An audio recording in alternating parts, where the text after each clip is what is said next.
I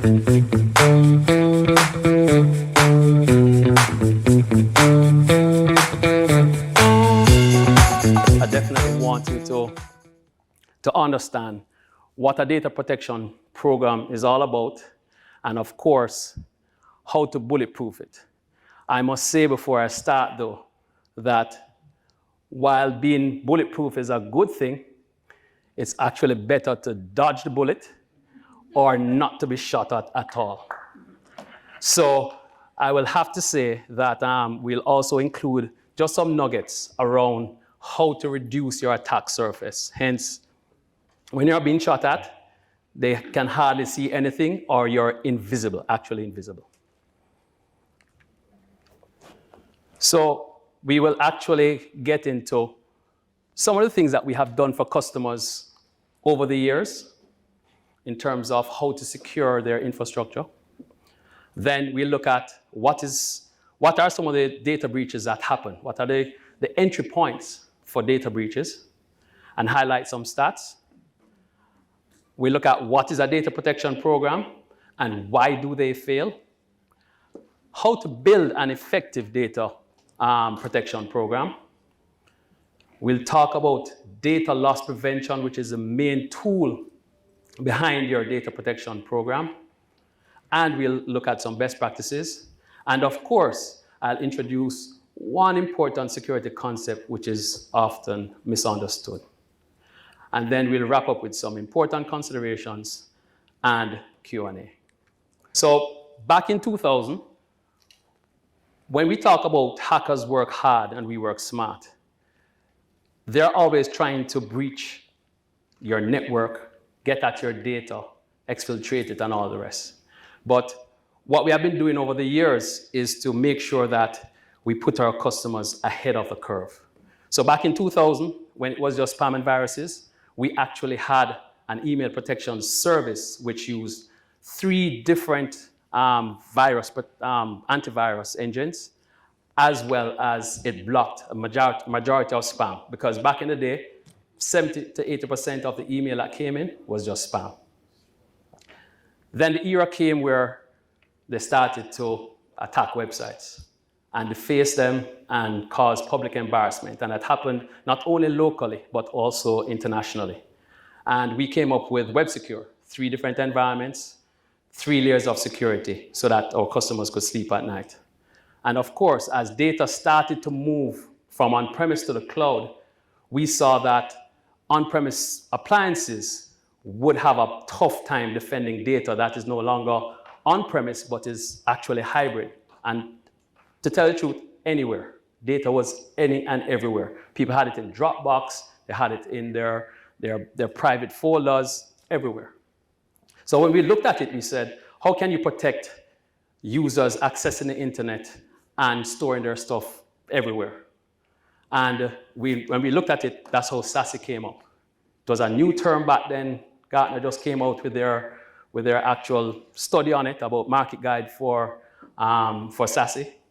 And we looked at it and we said, this is the way to go for our customers. And some of our customers actually implemented it. And SASE is just where you combine the network security functions that are, secure web gateway, meaning protecting internet access.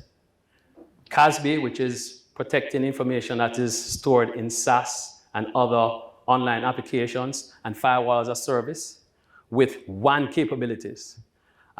You see here a lot of people now talking about SD-WAN in conjunction with security service edge. This is how this whole thing came together, SASE. And we implemented that from back in 2016, 2017. And of course, before COVID, we actually started to move quite a few of our customers to zero trust, telling them about it, making sure they understand. And we actually implemented quite a bit of secure remote access for our customers using the zero trust principles back in 2018. So during COVID, when VPN exploits were happening, those customers were quite comfortable and okay. What was the initial point of entry for data breaches according to the latest data breach report? And that is the Data Breach Report 2022 by IBM Security. As you will see, stolen or compromised credentials were not only the most common cause of data breach, but they took the longest time to identify and remediate. 327 days.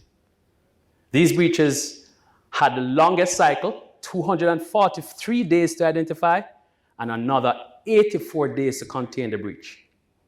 So if you're not actually practicing identity management, then you can see where most other companies are actually behind the ball on that.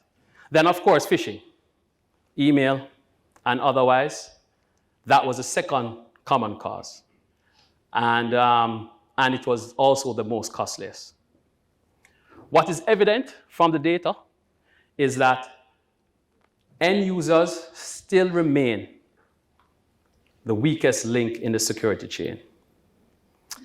Is it their fault? Sometimes. I mean, as security practitioners, sometimes we say, well, the users them give us a headache. But when you really look behind it, we must ask ourselves this question. Are we actually putting in the right technology, the right processes, giving them the right training? And of course, does the organization have the right mindset to effectively assist the users? So while the users are at fault at times, are we putting in the right systems? Do we have the right mindset? So now we talk about the data breach statistics. 83% of organizations will be breached. Not only once, but more than once. 60% of those organizations that were breached actually passed on those costs to their customers. Not a good thing. In 2022, it took an average of 277 days, around 9 months, to identify and contain a breach. Shortening that time, it takes to identify and contain a breach to 200 days or less can save a company a whole lot of money in terms of remedial actions and, of course, other actions related to reputational damage and everything else. The share of breaches caused by ransomware grew by 41% year over year. Organizations that deployed AI and automation programs, meaning you don't have some semi-automatic or semi-manual process in place, had the largest cost savings. Significant cost savings for those that had an incident response plan in place and an IR team. And of course, you actually tested it. And understanding zero trust principles and architecture and adopting extended detection and response, which is basically the next evolution in endpoint detection and response, actually brings cost savings in terms of dollars and days in terms of identifying and containing a breach. Data protection. This involves securing sensitive data so organizations can use it for business purposes without compromising the privacy of an individual, and usually that's where it stops. So if you check the Data Protection Act, that's the definition. If you check any GDPR, all of those, because they deal with the data privacy side. But data protection also includes data security. So I actually added business data as well as regulated data.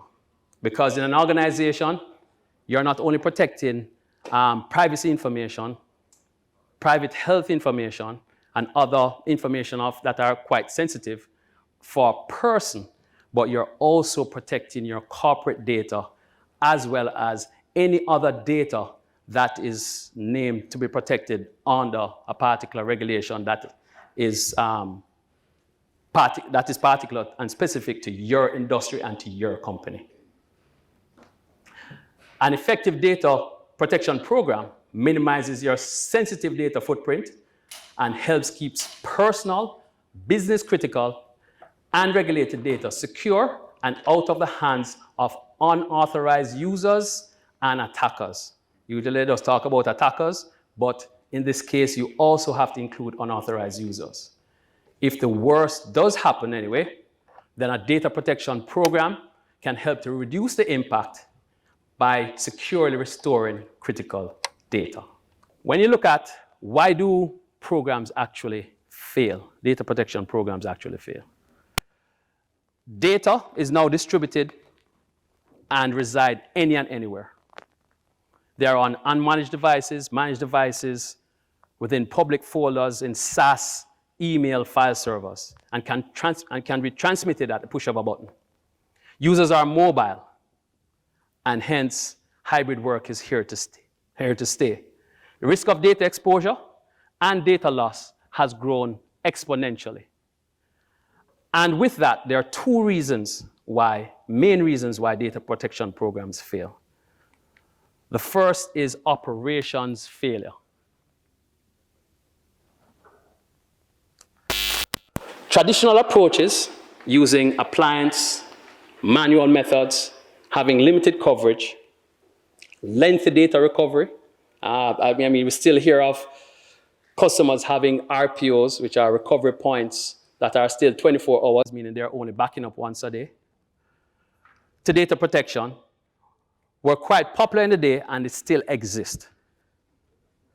But they're inherently complex to manage and administrate. So if you put in technologies or you put in systems that you can't manage and you can't administrate, then of course it's going to fail over time. The next failure is actually accountability failure. So the data protection challenge is one that is largely a knowledge issue. If you don't know what data you have to protect, if you don't classify that data, then how can you protect it? If you're in a system where you're always trying to manually keep up, meaning your security officers have to always try to identify what is secure, what is sensitive data, using regexes and using other methods that are manual, then as dynamic as a corporation is, there's no way for them to keep up. And hence, they're always behind the ball and accountability will fail. So data protections programs fail because operation failure and of course accountability failure. The next thing is we will look at building an effective data protection program. First of all, you must define sensitive data. Sensitive data is any data that if lost, stolen, exposed, could financially hurt your organization, cause reputational damage, or harm the data owner, that is the person or company. The first step in creating a data protection program is to determine which information your organization collects meets the definition of sensitive. And as we said before, the Act talks about personal information and then sensitive personal information, but add to that critical business data as well as regulated data. The other piece is that you need to understand the data lifecycle. To protect your sensitive data more effectively, you need to understand its lifecycle. The data lifecycle stages include creation, store, use, share, archive, and destroy. Knowing each stage of each piece of sensitive data determines in large part which policies and tools you should implement to best protect at each point of its life cycle. And of course, know your regulations.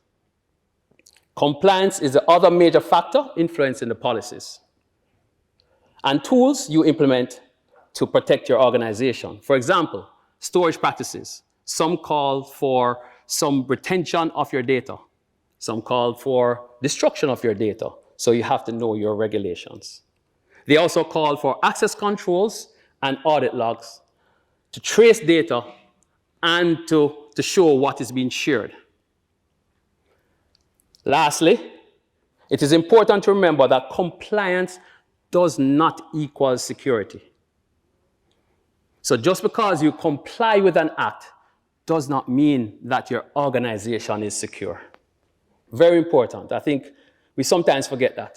A lot of customers come and say, well, guess what? We passed the audit and we're good to go. No, that doesn't mean that you're actually secure.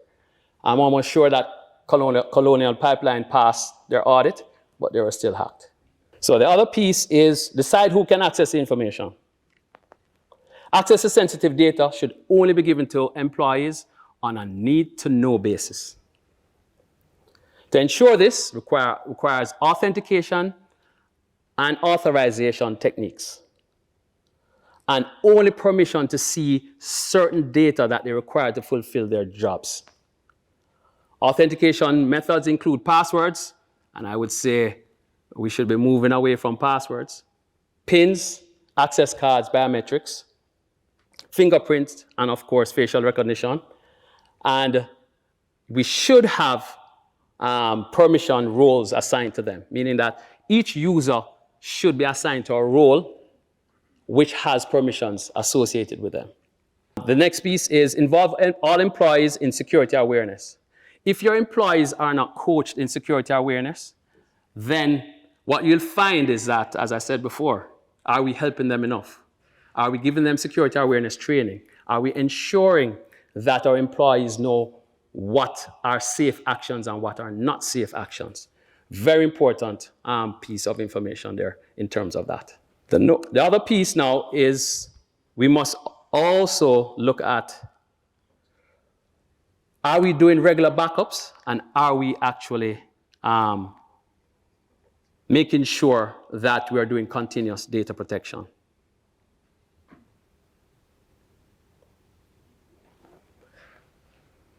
A lot of customers actually approach this by saying, we meet with our execs and we have figured out what we need to do. All our critical data needs to be backed up at least once a day. Every time we hear that, we question if sometimes they're living in an alternate universe.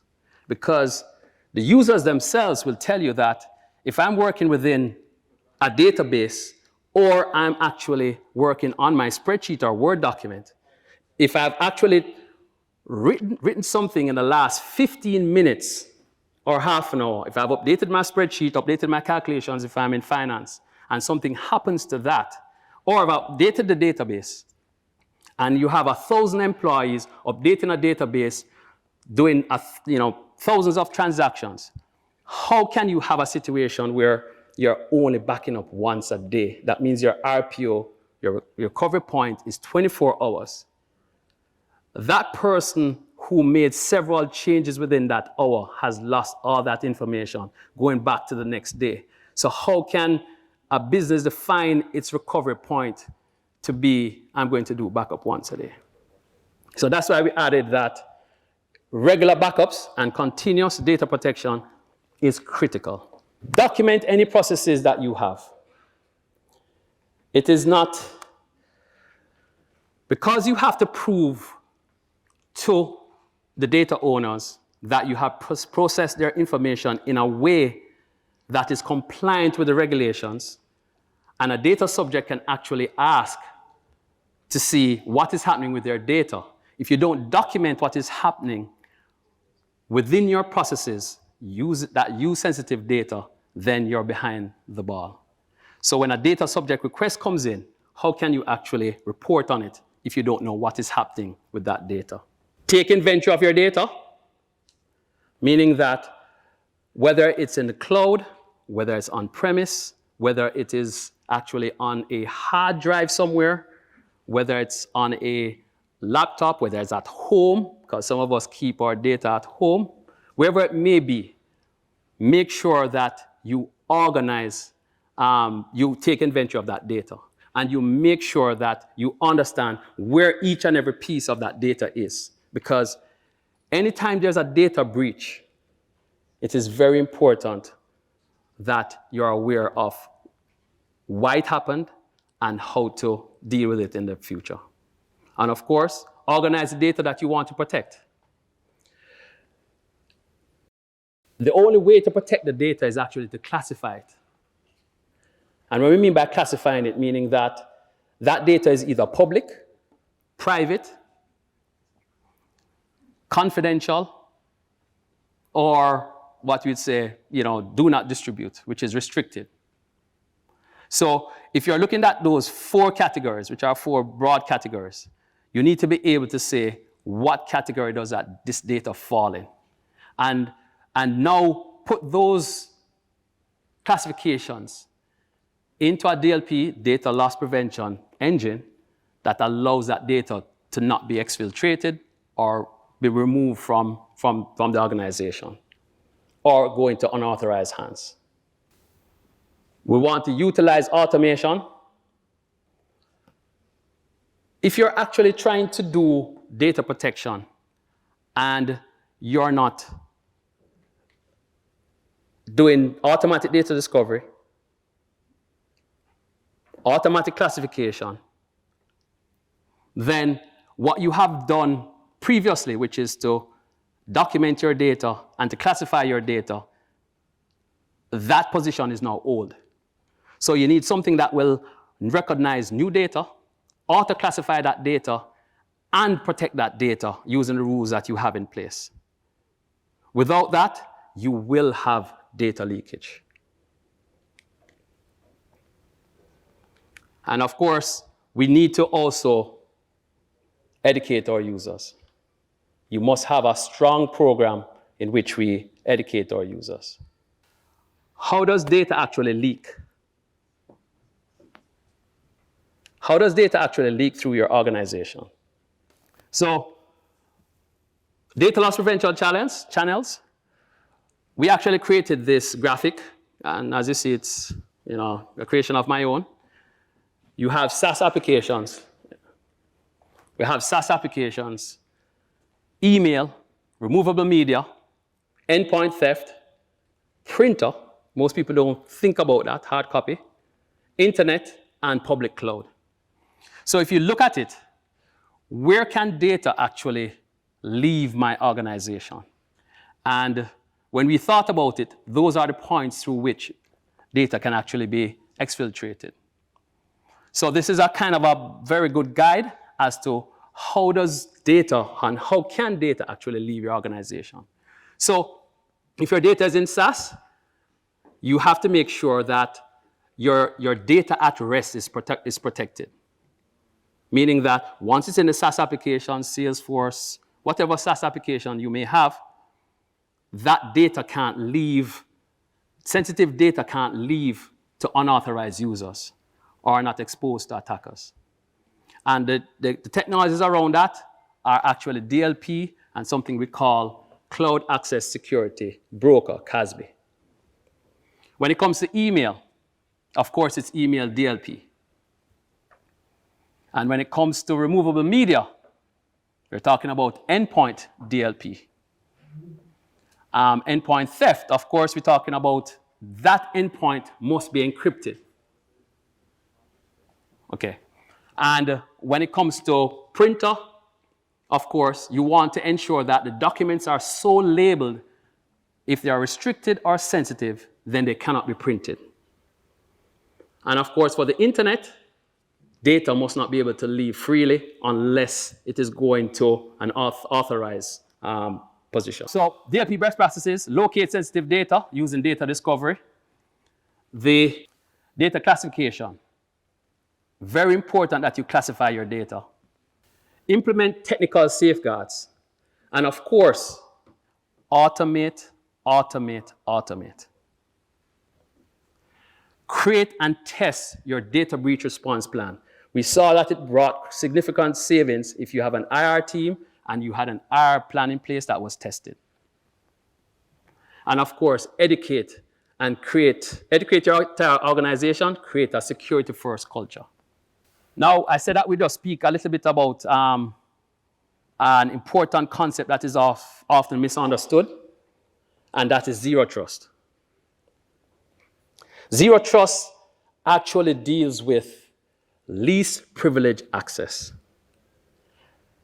It deals with contextual policies. And of course, it actually deals with granular authorization as possible, meaning only give the user access to that which they need to have access to. And of course, always assume that you're breached. Hence, your principles must be built around that. Move away from implicit trust. We see where users are using VPNs and they're at home, at a coffee shop, overseas. Then that same laptop actually comes back into the organization.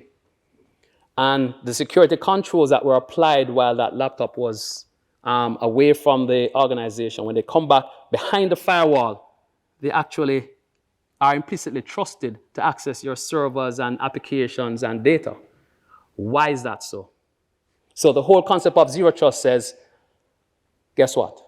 Least privilege access and location is not a factor, meaning that regardless of location, you must authenticate and authorize. These are the foundational tenets of zero trust, and you can have a look at them. And of course, whenever you're analyzing a solution, it is important that you look at these fundamental principles and tenets of zero trust. Don't let them fool you. If they don't comply with these tenets, then it's not zero trust. It must have strong identity practices, granular access control, contextual policies, universal coverage. And when we say universal coverage, meaning that all data points, all entry points, all exit points must be covered. And you must have continuous protection in place. It can't be a point-in-time protection. And of course, as I said, a lot of zero trust washing is taking place. So whenever you're doing analysis, please look at the tenets. And of course, automation is key, intelligence is key. And remember the user. Important points to consider. Security function is there to apply controls, not identify and classify information. Sometimes we leave it into the realm of security to say, you need to go out and define sensitive data, classify it, and protect it. No. Business unit heads, execs, legal must get involved. It's business data that needs to be protected. Ownership of data protection program is cross-functional, and the CISO must not be the DPO as well. There's an inherent conflict there. Security equivalence. You must have the safeguards across all touch points. And of course, for companies, targeted marketing and big data are diametrically opposed to the tenets of data protection acts. Very important. Your marketing team is going to come to you and say, well, we need to do our thing. And of course, execs are going to come to you and say, well, big data, we have to do our data warehouse. But there are techniques that you need to be involved so that you can protect users' data and actually protect business critical data and regulated data.